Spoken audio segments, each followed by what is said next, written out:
अस्सलाम वालेकुम। आजमाइश के लिए चुने जाने वालों की दुआओं को भी अल्लाह ने कबूलियत के लिए चुन रखा होता है। वो तुम्हारे हाथों को तब तक खाली नहीं करता जब तक वो उन्हें और बेहतर चीज़ से भरने का इरादा न कर ले। जब भी उदास होने लगो, खुद को ये याद दिलाया करो, जिसने मुश्किल दी है उसने मदद का भी वादा कर रखा है। वो आजमाता उसी चीज़ से है जो तुम्हें बेहद प्यारी होती है, ताकि उस चीज़ के मिलने की तड़प तुम्हें अल्लाह पाक से मिलवा दे। इस यकीन के साथ मांगो, अल्लाह ज़रूर देगा।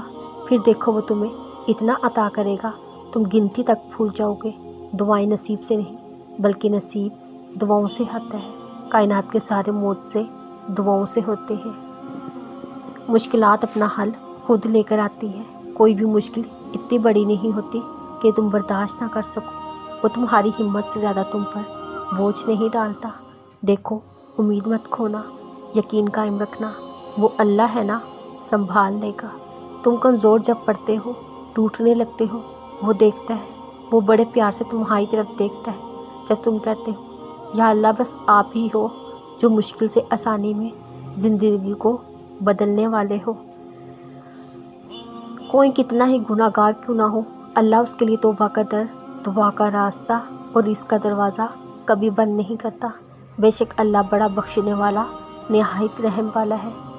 कभी गौर करना, अल्लाह को यूसुफ अलैहिस्सलाम का सब्र किस कदर अजीज़ था कि उनका ज़िक्र खैर आने वालों में छोड़ दिया।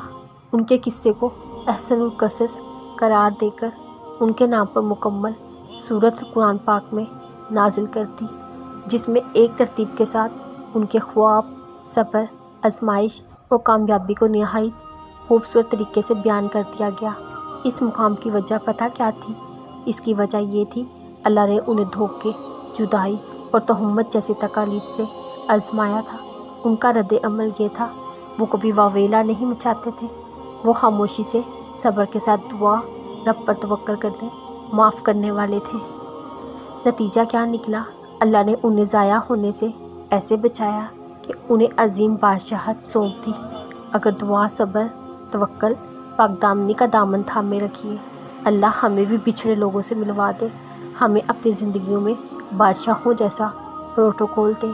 हमें फुरकान अता करे और जन्मों से हमारे ऊपर जुल्म किया, उन्हीं को हमारे सामने आज़िज़ सर के खड़ा कर दे। क्योंकि जो यूसुफ अलैहिस्सलाम का रब है, वो हमारा भी तो रब है।